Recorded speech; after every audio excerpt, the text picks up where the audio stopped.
నమస్తే welcome to LTV news ముందుగా headlines Krishna జిల్లా వరద ప్రభావిత ప్రాంతాల్లో పర్యటించిన కేంద్ర మంత్రి ప్రతి రైతన్నను ఆదుకుంటామని వ్యాఖ్య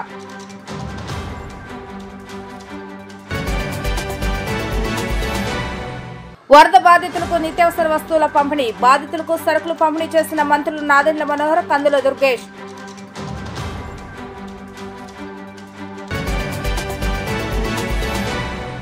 అధికారులతో ముఖ్యమంత్రి చంద్రబాబు నాయుడు టెలికాన్ఫరెన్స్ అప్రమత్తంగా ఉండాలని ఆదేశం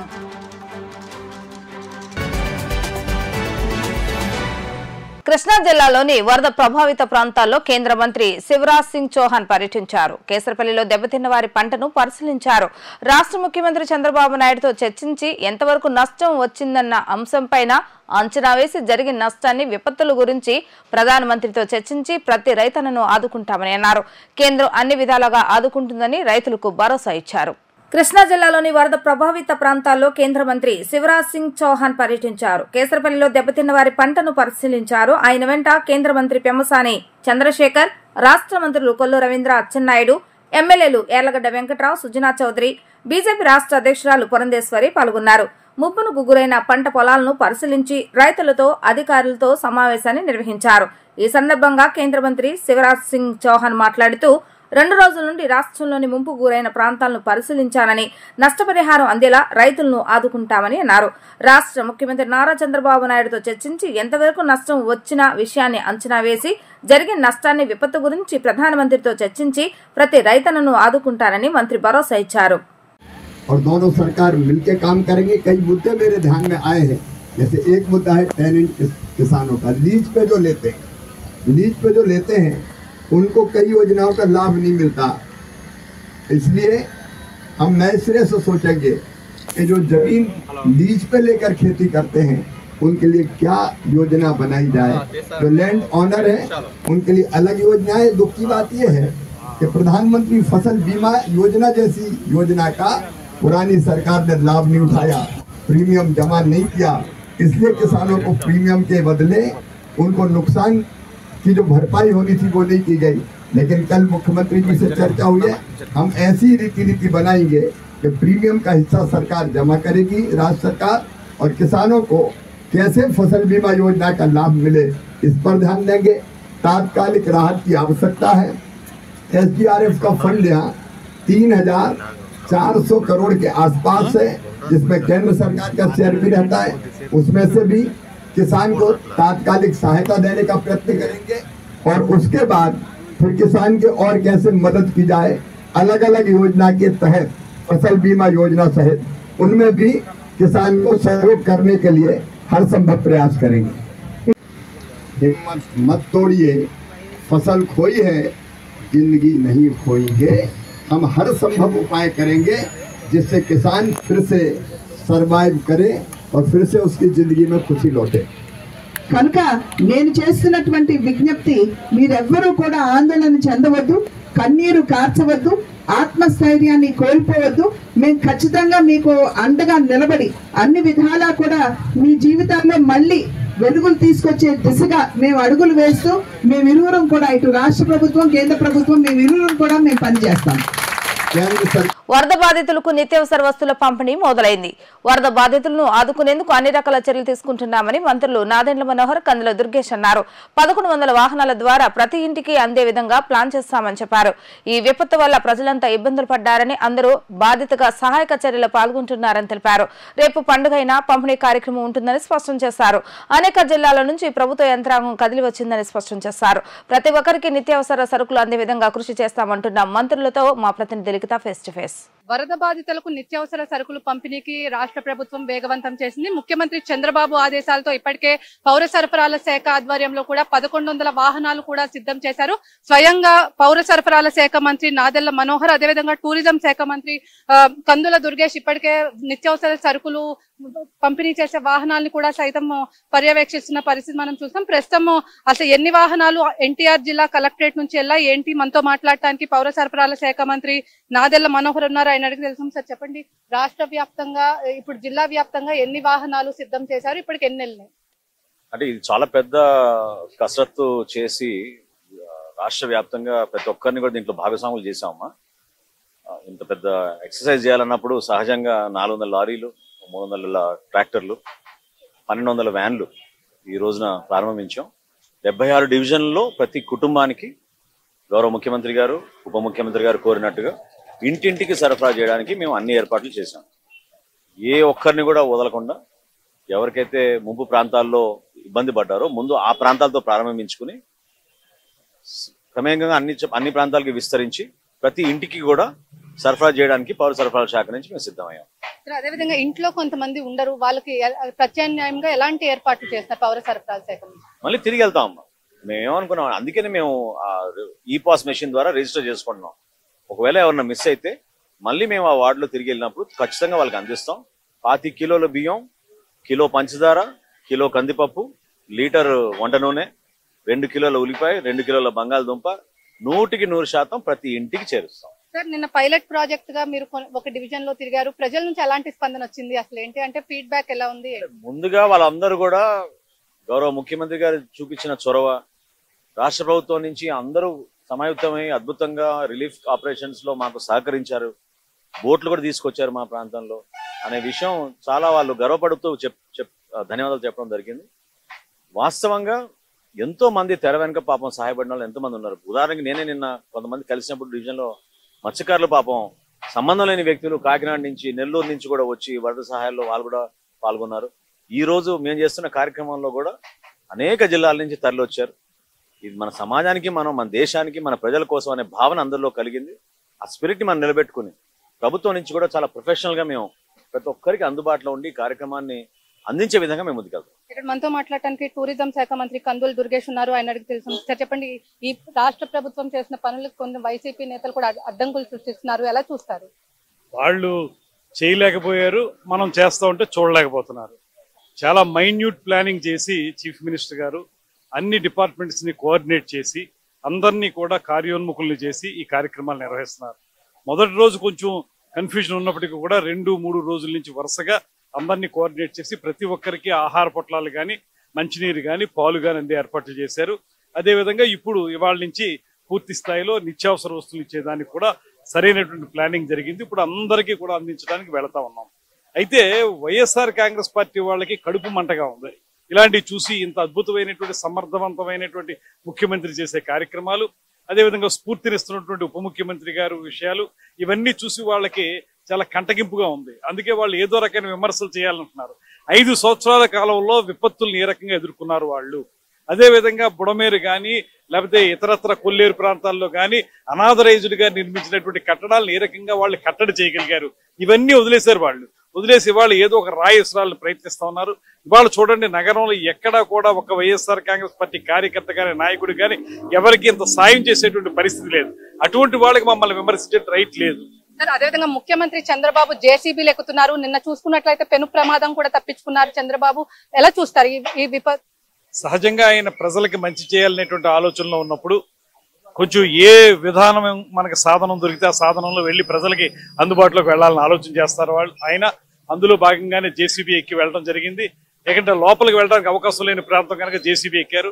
అదేవిధంగా నిన్న ఆ ట్రైన్ రావటం అనేది అకస్మాత్తుగా జరిగింది. అయినప్పటికీ కూడా భగవంతుడు ఆయన పట్ల ఉన్నారు, అన్ని విధాలుగా కూడా సంరక్షించారు. రాబోయే రోజుల్లో మరింత రాష్ట్రానికి మంచి చేయడానికి ఆయనకి సంపూర్ణమైనటువంటి యోగక్షేమాలు ఉంటాయి.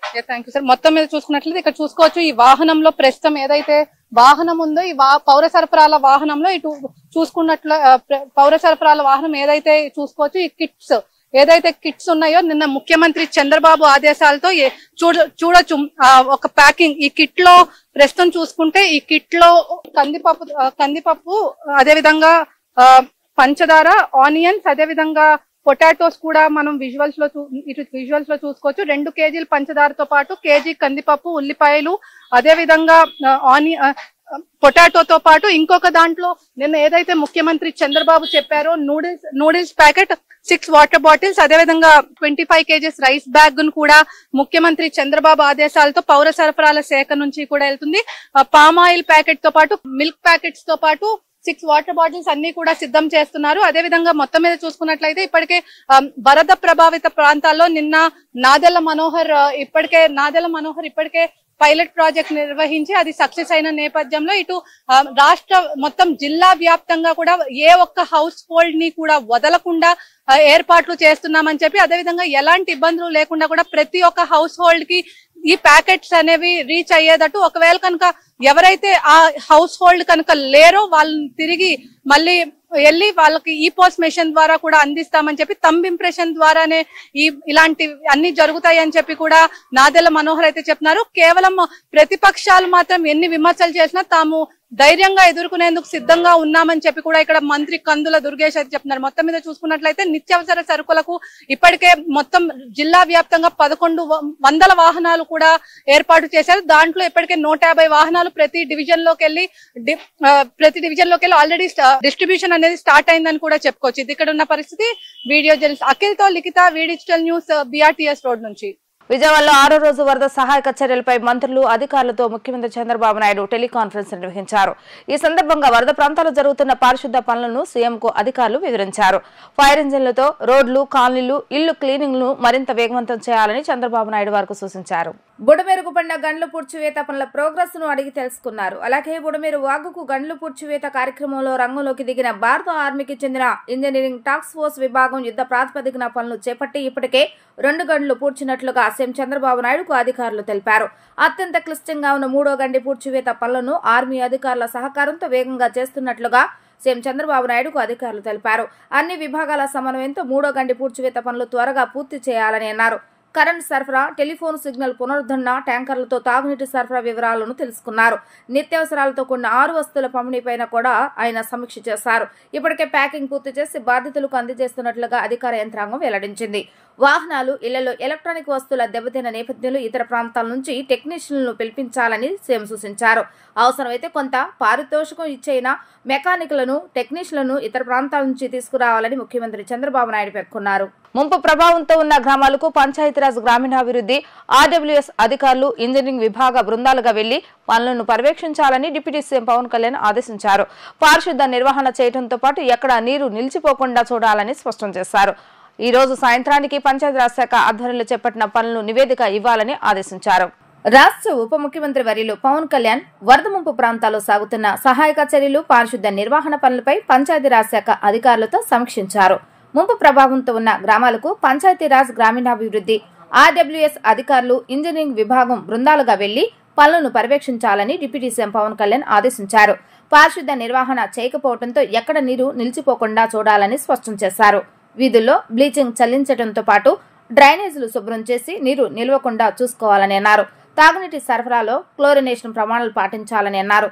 ప్రజా ఆరోగ్య విభాగంతోనూ సమన్వయం చేసుకోవాలని స్పష్టం చేశారు. ఈ రోజు సాయంత్రానికి పంచాయతీరాజ్ శాఖ ఆధ్వర్యంలో చేపట్టిన పనుల నివేదిక ఇవ్వాలని ఆదేశించారు. వరద బాధితులకు నేటి నుంచి ప్రభుత్వం నిత్యావసరాల కిట్లు పంపిణీ చేయనుంది.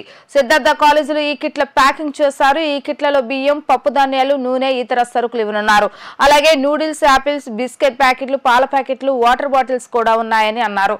బాధితులకు అన్ని రకాలుగా అండగా ఉంటామని మంత్రి నారాయణ చెప్పారు. ఈ క్రమంలో మంత్రి ప్యాకింగ్ పనులను పర్యవేక్షించారు.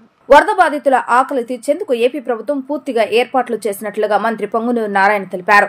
వరద బాధితులకు నిత్యావసరాలతో కూడిన ఆహార కిట్లు అందజేస్తున్నట్లుగా మంత్రి పేర్కొన్నారు. లక్షల కొద్ది ఆహార ప్యాకెట్ల పంపిణీ చేసేందుకు సిద్ధం చేస్తున్నారు అని ఆయన వెల్లడించారు. ఈ మేరకు విజయవాడ సిద్ధార్థ కాలేజీలో ప్యాకింగ్ పంపిణీ తీరును పరిశీలించారు. ఈ సందర్భంగా వర్షాలకు వారం రోజులుగా బోట్ల సహాయంతో ఆహారం పంపిణీ చేసిన విషయాన్ని మంత్రి నారాయణ గుర్తు చేశారు. వరద బాధితులకు పంపిణీ చేసేందుకు ప్రత్యేకంగా 5 రకాల తినుబండారాలను ఆహార ప్యాకెట్లో పెట్టినట్లుగా మంత్రి నారాయణ చెప్పారు. ఒక్కో ప్యాకెట్లో 6 యాపిల్స్, 6 బిస్కెట్ ప్యాకెట్లు, 2 లీటర్ల పాల ప్యాకెట్లు, 3 నూడిల్స్ ప్యాకెట్లు, 2 లీటర్ల వాటర్ బాటిల్స్ ఉంటాయని వెల్లడించారు. వీటిని ప్రతి ఒక్క వరద బాధిత కుటుంబానికి అందజేసేలా ఏర్పాట్లు చేసినట్లుగా మంత్రి చెప్పుకొచ్చారు. వీటితో పాటు నిత్యావసరాల సరుకుల పంపిణీ ప్రారంభిస్తున్నట్లుగా మంత్రి పొంగునూరు నారాయణ తెలిపారు. భారీ వర్షాలతో మహా ఉగ్ర రూపం దాల్చిన బుడమేరు వరద నిన్న కాస్త తగ్గినట్టు అనిపించగా ఈ రోజు మరోసారి వరద ఉధృతి పెరిగింది. 2 అడుగుల మేర నీటి మట్టం పెరిగింది. వరద కాస్త తగ్గుముఖం పట్టడంతో నిన్న ప్రజలు తమ నివాసాల్లోకి వెళ్లి వరదను శుభ్రం చేసుకున్నారు. అయితే ఈ రోజు మళ్లీ వరద నీరు ఇంట్లోకి రావడంతో ప్రజలు ఆవేదన వ్యక్తం చేస్తున్నారు. మరోవైపు ఎడతెరపలేని వర్షాలు బెజవాడ వాసులను భయభ్రాంతులకు గురిచేశాయి. వర్షాలతో ప్రజలు ఇళ్లకే పరిమితమయ్యారు. ముంపు ప్రాంతాల ప్రజలు బిక్కుబిక్కుమంటూ గడిపారు. అయితే వారం రోజుల అనంతరం విజయవాడ వాసులకు సూర్య భగవానుడు ఈ రోజు దర్శనమిచ్చాడు. గడిచిన వారం రోజులుగా వర్షాలు ముసురుపట్టిన కారణంగా సూర్య భగవానుడు కనబడిన పరిస్థితి. అయితే ఈ రోజు ఉదయమే సూర్యుడు కనిపించడంతో ప్రజలు ఆనందం వ్యక్తం చేశారు. అయితే సాయంత్రానికి తగ్గుముఖం పడుతుందని అధికారులు చెబుతున్నారు. విజయవాడ పరిసరాల్లోని వరద ముంపు ప్రాంతాలు AP CM Chandrababu Naidu aerial survey చేపట్టారు. బుడమేరు డ్రైన్, కొల్లేరు ప్రాంతాలను ఆయన పరిశీలించారు. బుడమేరు ప్రవాహాలు, ముంపు, గండ్లు పడిన ప్రాంతాల పరిశీలన చేపట్టారు. ప్రకాశం బ్యారేజ్ దిగువన కృష్ణానది ప్రవాహాన్ని సీఎం పరిశీలించారు. వరద బాధితులను తక్షణమే ఆదుకోవాలని సిపిఎం నేత సిహెచ్ బాబురావు డిమాండ్ చేశారు. గత 6 రోజుల నుండి భారీ వరదలకు గురై సర్వస్వం కోల్పోయిన పశ్చిమ నగరం వైఎస్ఆర్ కాలనీ బాధితులను కేంద్ర రాష్ట్ర ప్రభుత్వాలు సహాయం చేయాలని ఆయన విజ్ఞప్తి చేశారు. బాధితులను ఆదుకోవడానికి స్వచ్ఛంద సంస్థలు మరింత ముందుకు రావాలని బాబురావు పిలుపునిచ్చారు. వైఎస్ఆర్ కాలనీలో సిహెచ్ బాబురావు ట్రాక్టర్పై పర్యటించి బాధితులకు ఆహార ప్యాకెట్లు, వాటర్ బాటిల్స్, బిస్కెట్లు తదితర వాటిని అందజేశారు. ఈ సందర్భంగా ఆయన మాట్లాడుతూ పశ్చిమ నగరంలో 38, 39, 41, 42, 43, 44, 45, 46, 47, 48, 54, 55, 56, 13 తదితర డివిజన్లో సుమారు 50,000 కుటుంబాలు పరోక్షంగా వరద బాధితులుగా మారారని బాబురావు తెలిపారు. ఒకవైపు కృష్ణానది, మరోపక్క బుడమేరు ఒకేసారి వరద నీటి ముంపుతో అతలాకుతలం అయ్యారని అన్నారు. ముందస్తు హెచ్చరిక లేక తగు జాగ్రత్తలు తీసుకోక పునరావాస కేంద్రాలు ఏర్పాటు చేయక తీవ్ర నష్టం జరిగిందని అన్నారు. తగ్గుముఖం పట్టినట్లుగా పట్టి మరలా ఈ రోజు వరద ముంపు పెరిగిందని ఆయన ఆందోళన వ్యక్తం చేశారు. ఇంకా ఈ వరద పెరిగితే ఏం చేయాలో సగం మంది పైగా ఇళ్లు ఖాళీ చేసి ఎక్కడో చోట తలదాచుకుంటున్నారు. సర్వస్వం కోల్పోయారు కాబట్టి ప్రభుత్వం తక్షణమే ఆ ఇంట్లో వాళ్ళు కట్టుకోవడానికి బట్టలు కూడా లేవు, ఎప్పుడో ఇస్తానంటే కాదు, తక్షణంగా వాళ్ళకి కావాల్సిన సామగ్రి, ఇతర నిత్యావసరాలు వెంటనే అందించడంతో పాటుగా ప్రతి కుటుంబంలో జరిగినటువంటి ఆస్తి నష్టాన్ని, ప్రతి వ్యాపారంలో జరిగిన ఆస్తి నష్టాన్ని లెక్కించి దానికి అన్ని రూపాల్లో ప్రభుత్వం ఆదుకోవాలి, నష్టపరిహారం చేయాలి. ప్రభుత్వము, ఆర్థిక సంస్థలు, బ్యాంకులు ఇవన్నీ ఉన్నాయి, వాటన్నింటినీ సమన్వయం చేసి అన్ని రూపాయలు ఆదుకోవాలి. ఈ కష్ట సమయంలో సిపిఎం పార్టీ, అలాగే ప్రజా సంఘాలు, విద్యార్థి యువజన సంఘాలు, కార్యకర్తలు వాలంటీర్లుగా పనిచేసి ప్రజలకి ఈ రోజున వేల మందికి అటు ఆహారం, పాలు, ఇంకొక వైపున దోమల చక్రాలు, అగ్గిపెట్టెలు, బిస్కెట్లు, ఒకటి కాదు వాళ్ళకి అన్ని రూపాయల సహాయం అందుతోంది. కానీ సిగ్గుచేటు ఏంటంటే విజయవాడ నగరంలో అధికార పార్టీల దగ్గర గెలిచిన ప్రజాప్రతినిధులు పైకి ప్రచార ఆర్భాటం చేయటం తప్ప కనీసం వాళ్ళకి ఏ కుటుంబాన్ని పరామర్శించడానికి కూడా వచ్చే పరిస్థితి లేదు. ఎన్నికలప్పుడు మాత్రం ఇంటింటికి తిరిగారు, వరద వస్తే ఎందుకు తిరగరు, ఎందుకు పట్టించుకోరు, ప్రజలు వాళ్ళు ప్రశ్నిస్తూ ఉన్నారు. అందుకే ఇవాళ ఇటువంటి ప్రజాప్రతినిధులు ఉన్న చొరవ చేయలేకపోతున్నారు. విజయవాడ నగరం ఎన్ని ఇబ్బందులు పడినారు. అందుకే దీని మీద మా సహాయ కార్యక్రమాలు కొనసాగిస్తాం, ప్రభుత్వం మీద ఒత్తిడి తీసుకొస్తాం, ప్రజలందరికీ సహాయం అందాలి. దీన్ని ఏనాడు గత దశాబ్దాల కాలంలో ఎప్పుడు ఇంత తీవ్ర నష్టం జరగలేదనేది ప్రభుత్వాలు గుర్తించాలి, స్పందించాలని నిర్ణయించారు. వార్తలు ముగించే ముందు హెడ్లైన్స్ మరొకసారి. కృష్ణా జిల్లా వరద ప్రభావిత ప్రాంతాల్లో పర్యటించిన కేంద్ర మంత్రి, ప్రతి రైతన్నను ఆదుకుంటామని వ్యాఖ్య.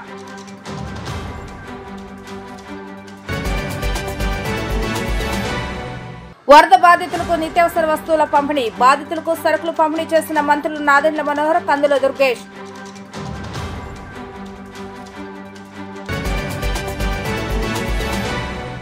అధికారులతో ముఖ్యమంత్రి చంద్రబాబు నాయుడు టెలికాన్ఫరెన్స్, అప్రమత్తంగా ఉండాలని ఆదేశం.